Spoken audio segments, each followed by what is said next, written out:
একদা সমুদ্রের ধারে এক শান্ত গ্রাম ছিল, নাম নাজিরপুর। এই গ্রামের মানুষ বাইরে খুব ধার্মিক দেখাত, নামাজ পড়ত, রোজা রাখত, মসজিদে যেত। কিন্তু ভেতরে ভেতরে অনেকেই সত্যকে ভয় পেত। কারণ সত্য বললে ক্ষতি হয়, এই ভয় তাদের মনে গেঁথে গিয়েছিল। রহস্যময় মাছ। গ্রামের পাশের সমুদ্রে একটি অদ্ভুত মাছ থাকত। সে সাধারণ মাছ নয়। সে কথা বলত, কিন্তু খুব কম। মানুষ বলত, এই মাছ শুধু তখনই কথা বলে যখন কেউ আল্লাহর সামনে মিথ্যা নিয়ে দাঁড়িয়ে থাকে। মাছটার নাম কেউ রাখেনি, লোকেরা তাকে ডাকত সত্যের আমানত। যুবক সালেহ। এই গ্রামে থাকত এক যুবক, নাম সালেহ। সে দেখতে খুব ভালো, কথা সুন্দর, সবাই তাকে বিশ্বাস করত। কিন্তু সালেহ জানত, সে পুরোপুরি সত্যবাদী না। সে বলত, ইনশাআল্লাহ কাল দেব, কিন্তু দেওয়ার নিয়ত থাকত না। সে বলত, আমি নির্দোষ, কিন্তু সে দোষ জানত। একদিন সালেহ মসজিদে ইমামের খুতবা শুনল।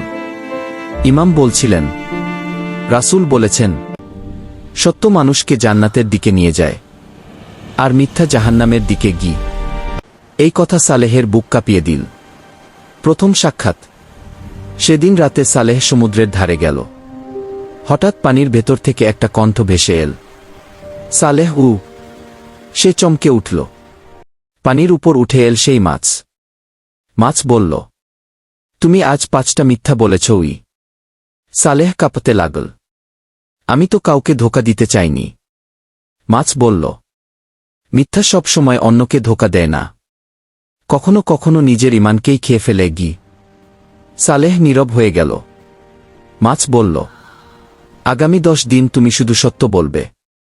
যা হারাও হারাবে, কিন্তু মিথ্যা বলবে না। পরদিন থেকেই শুরু হলো পরীক্ষা। প্রথম দিন তার বাবা জিজ্ঞেস করলেন, তুমি কি আমার টাকা ঠিক জায়গায় দিয়েছ?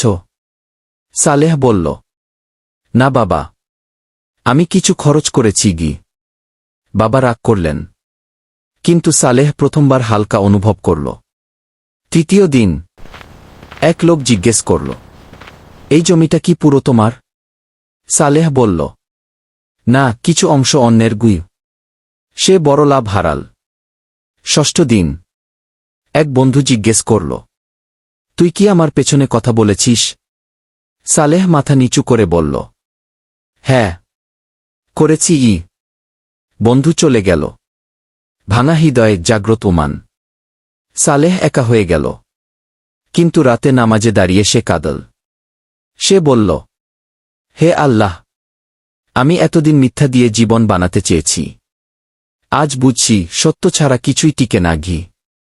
10ম রাতে মাছটা আবার এলো।